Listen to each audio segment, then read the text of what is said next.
বিসমিল্লাহির রহমানির রহিম।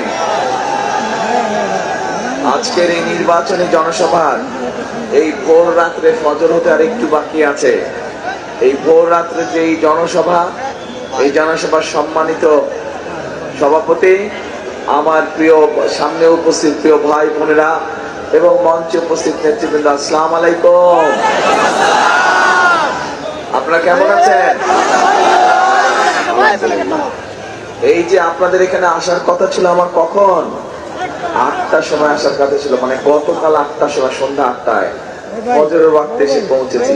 সেই সিলেট থেকে রওনা দিয়েছি, পথে পথে হাজার হাজার হাজার মানুষ, সকল মানুষের সাথে কথা বলতে বলতে সবাই অপেক্ষা করছে। আপনারা যেরকম অপেক্ষা করছেন তারাও অপেক্ষা করছিল, কাজেই আসতে আসতে দেরি হয়ে গেছে। এই জন্য আপনাদের কাছে ক্ষমা প্রার্থী আমি। এখন প্রিয় ভাই বোনেরা, এই যে আপনারা কষ্ট করে কেন অপেক্ষা করছেন, আপনাদের সকলের চেহারার মধ্যে, মা বোনেরা সহ এই যে ভোর রাত্রে জেগে আছে সকলের চেহারার মধ্যে একটি ছাপ ফুটে উঠেছে, একটি চাওয়া ফুটে উঠেছে। কি সেটা? একটা পরিবর্তন চাচ্ছে বাংলাদেশের মানুষ, তাই একটা পরিবর্তন চাচ্ছে। কি পরিবর্তন? একটা ভালো পরিবর্তন চাচ্ছে। আমরা বিগত দিনে যে কাজগুলো দেখেছি, এখানে যে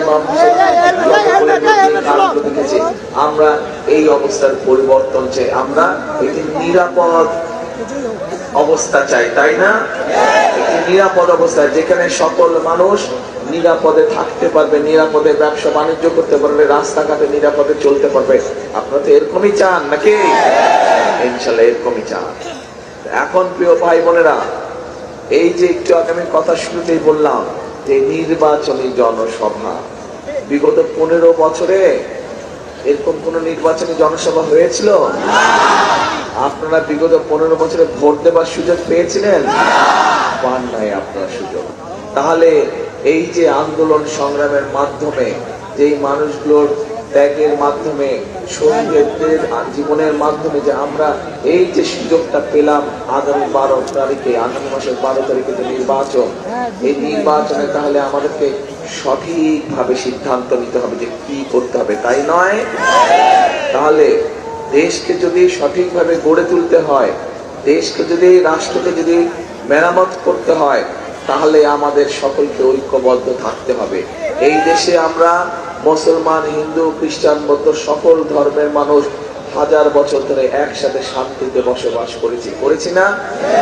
তাহলে এই সকল মানুষকে নিয়ে আগামী দিনেও আমরা শান্তিতে থাকতে চাই, শান্তিতে বসবাস করতে চাই। আমরা চাই এই দেশের বেকার যারা আছে, তরুণ সমাজের যারা সদস্য, যুব সমাজের যারা সদস্য, সকলের জন্য যাতে কর্মসংস্থানের ব্যবস্থা হয়। আপনারা চান? এই যে আমাদের মা বোনেরা এখানে উপস্থিত আছে, এরকম সারা বাংলাদেশে গ্রামে গঞ্জে হাজার হাজার লোক, কোটি কোটি মা বোনেরা আছে। তাদের মধ্যে যে সকল পরিবারগুলোর একটু অভাবী, সেই সকল পরিবারের মাদের কাছে আমরা সকলের কাছে কম বেশি দিব, কিন্তু আগে অভাবী পরিবারগুলোকে দিতে হবে। কি দিব? আমরা ফ্যামিলি কার্ড দিতে চাই। এই ফ্যামিলি কার্ডের মাধ্যমে আমরা সেই অভাবী পরিবারগুলোকে সহযোগিতা করতে চাই, যাতে তারা স্বাবলম্বী হতে পারে, নিজের পায়ে দাঁড়াতে পারে। আপনাদের কাছে কি এই পরিকল্পনাটা ভালো মনে হয়? আচ্ছা, ঠিক আছে। এরপরে দ্বিতীয় একটি পরিকল্পনার কথা বলি আমি। সেটি হচ্ছে, বাংলাদেশের সবচেয়ে বড় পেশা কোন পেশা বলেন তো? কৃষি। কৃষি হচ্ছে বাংলাদেশের প্রায় সব মানুষই কম বেশি কৃষির সাথে জড়িত, তাই না? ছোট হোক, বড় হোক, মাঝারি হোক, বিভিন্ন রকম কৃষক আছে। এই কৃষক ভাইদেরকে সহযোগিতা করার জন্য আমরা আরেকটা কৃষক কার্ড দিতে চাই, যেটার মাধ্যমে তারা সার পাবে, বীজ পাবে, কীটনাশক ওষুধ পাবে, ঋণ সুবিধা পাবে, বীমা সুবিধা পাবে। এই কথাটা, এই পরিকল্পনাটা কেমন? আচ্ছা, আসেন এবার। এরপরে কি বললাম? কৃষকদের কথা বললাম না, মা বোনদের কথা বললাম। বেকার যুবক, বেকার তরুণ যাচ্ছে, তাদেরকে ট্রেনিং দেওয়ার মাধ্যমে এই যে বিভিন্ন গার্মেন্ট শিল্প তৈরি হয়েছে, নতুন নতুন শিল্প করতে হবে। শুধু গার্মেন্ট শিল্প দিয়ে হবে? শুধু গার্মেন্ট শিল্প দিয়ে হবে? নতুন শিল্প করতে হবে, যাতে আরো মানুষের কর্মসংস্থান হয়। এই দেশ থেকে লক্ষ লক্ষ মানুষ বছরে বিদেশ যায় না? আমরা চাই এরপরে যারা বিদেশে যাবে তাদেরকে ট্রেনিং দিয়ে আমরা পাঠাবো, যাতে তারা বেশি বেতনের চাকরি বাকরির ব্যবস্থা করতে পারে, অথবা অথবা নিজেদের দেশে যাতে তারা নিজেদের ব্যবসা খুলতে পারে, সেজন্য ট্রেনিং দিতে চাই। আমরা বিভিন্ন ব্যাপারে ট্রেনিং দিতে চাই, যাতে মানুষ দক্ষ হিসাবে নিজেকে গড়ে তুলতে পারে। এই কথাটা কি পরিকল্পনা ভালো লেগেছে? এখন প্রিয় ভাই বোনেরা, যদি দেশের অবস্থা নিরাপদ করতে হয়, আপনার ভোটের অধিকারকে যদি প্রতিষ্ঠিত করতে হয়, আপনার কথা বলার অধিকারকে যদি প্রতিষ্ঠিত করতে হয়, মা বোনদেরকে যদি স্বাবলম্বী করে গড়ে তুলতে হয়, কৃষক ভাইদের পাশে যদি দাঁড়াতে হয়, এই সব কাজগুলো করতে হলে তরুণ যুবকদের কর্মসংস্থানের ব্যবস্থা করতে, সেটা দেশি হোক বিদেশি হোক, এই কাজগুলো যদি করতে হয় তাহলে করা যাবে বাস্তবায়ন। কিন্তু তার আগে একটা কাজ করতে হবে, এই কাজগুলো আমরা করবো ইনশাল্লাহ। বিএনপি জয়যুক্ত হলে বিএনপি কাজগুলো করবে, কিন্তু আপনাদেরকে তো একটা কাজ করতে হবে। তার আগে কি কাজ বলেন তো? হ্যাঁ, শুনি না, ভোট দিতে হবে। কোথায় দিতে হবে?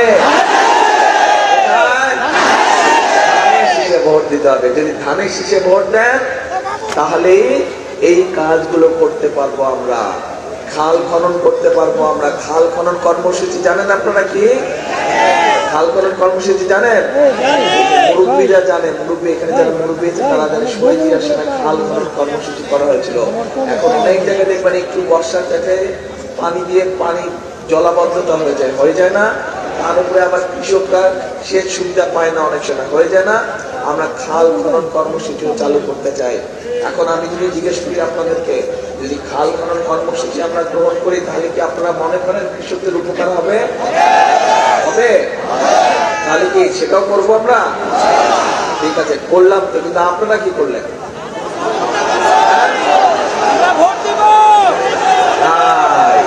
জনগণকে কি মা বোনেরা, আপনাদের কাজ কি? ভোট দিতে হবে। জনগণের মূল কাজ হচ্ছে সঠিক ব্যক্তিকে নির্বাচন করতে হবে। হ্যাঁ, ভোট দিব ধানের শীষে ইনশাআল্লাহ। এখানে একটা কথা আছে, তারা ধরা এখন জরুরি কথা বলবো, জরুরি কথা, আস্তে আস্তে এক জরুরি কথা আছে, খুব জরুরি কথা, অনেক জরুরি কথা। এক কান না, দুই কান খাড়া করে শুনতে হবে। একটা জরুরি কথা বলবো, কিন্তু এই যে ভোট দিবেন 12 তারিখে, এর মধ্যেই তো একটা বাহিনী আছে, একটা গোষ্ঠী আছে, এদের লোকজন এসে নিরীহ মা বোনদের কাছ থেকে এনআইডি নাম্বার নিয়ে যাচ্ছে। খবর পাইছেন এটা? তারপরে আবার ফোন নাম্বার নিয়ে যাচ্ছে, কি বিকাশ নাম্বার নাকি এগুলা নিয়ে যাচ্ছে। খবর পাইছেন? আচ্ছা, তারপরে আবার আমাদের যে প্রবাসী ভাইরা আছে তাদের জন্য যে ব্যালট পেপার পাঠিয়েছে সেগুলো আবার তারা দখল করে নিয়েছে। খবর পাইছেন? তাহলে এদের সাথে ওই গত 15 বছর যে নিশিরাতের নির্বাচন আর ভোট ডাকাতির নির্বাচন, তার পার্থক্য হলো কি এদের সাথে আর ওদের? কোনো পার্থক্য নাই। দুইজন একই গ্রুপে। একজন ষড়যন্ত্র করেছিলেন, একজন ষড়যন্ত্র করে আপনাদের ভোট নিতে চায়, আরেকজনকে ডাকাতি করে আপনাদের ভোট নিয়ে গিয়েছে। কাজেই এখন এই ষড়যন্ত্রকারীদের বিরুদ্ধে সজাগ থাকতে হবে। এই যে মা বোনদেরকে গিয়ে যে বিভ্রান্ত করছে, এর ব্যাপারে সজাগ থাকতে হবে। কি মা বোন না সজাগ তো? আচ্ছা, এইটা গেল 1 নম্বর। 2 নম্বর বিষয় হচ্ছে ভোটের দিন কখন যাবেন ভোট কেন্দ্রে? হ্যাঁ, ফজরের ওয়াক্তে? ফজরের ওয়াক্তে না, তাহাজ্জুদের ওয়াক্তে উঠতে হবে, তাহাজ্জুদ পড়তে হবে, তাহাজ্জুদের নামাজ পড়বেন, তারপরে ভোট যার ভোট কেন্দ্র থেকে রওনা দিবেন। ফজরের নামাজ জামাত করে ওই ভোট কেন্দ্রের সামনে পড়তে হবে। পারবেন? পারবেন নাকি? ভোট কেন্দ্রের সামনে ফজরের নামাজ জামাত করে কে কে পড়তে পারবেন? হাত তুলেন তো। ইনশাআল্লাহ সবাই। তারপরে ফজরের নামাজ পড়ে ভোট কেন্দ্রের সামনে লাইন দিয়ে সুন্দর করে দাঁড়া যাবে, যে ভোট কেন্দ্র খোলা মাত্র ধানের শীষে ভোট দিতে হবে। সবচেয়ে প্রথমে ধানের শীষে ভোট দিতে হবে। ঠিক আছে? তাহলে ওই যে খাল খননের কথা বললাম, ওই যে মা বোনদেরকে সহযোগিতা করার জন্য ফ্যামিলি কার্ডের কথা বললাম, ওই যে কৃষক ভাইদেরকে সহযোগিতা করার জন্য কৃষি কার্ডের কথা বললাম, তরুণ যুবক ভাই বোনদের কর্মসংস্থানের জন্য যে বিভিন্ন ট্রেনিং এর ব্যবস্থা করলাম, খাল খনন কর্মসূচির কথা যে বললাম, এই কাজগুলো যদি বাস্তবায়ন করতে হয় তাহলে ধানের শীষকে জিতাতে হবে। ধানের শীষ যদি জিতে ইনশাল্লাহ ধানের শীষ আগামী দিনে সরকার গঠন করলে তাহলে এই জনগণের এই কাজগুলো করা সম্ভব হবে। তাহলে আবার জিজ্ঞেস করি, বুঝছেন কিনা আমি বুঝে নেই আগে। এই যে পরিকল্পনার আরো পরিকল্পনা আছে, এই অল্প কয়েকটা বললাম, এই পরিকল্পনাটা করলে কি আপনারা মনে করেন মানুষের উপকার হবে? উপকার হবে? তাহলে আসেন একটা স্লোগান দেই, করব কাজ করব দেশ, সবার আগে বাংলাদেশ। কি করব কাজ করব দেশ, সবার আগে বাংলাদেশ। এই শেষ কথা। ইনশাআল্লাহ 12 তারিখ দেখা হবে, ধানের শীষকে জয়যুক্ত করা হবে। আল্লাহ হাফেজ। বাংলাদেশ জিন্দাবাদ।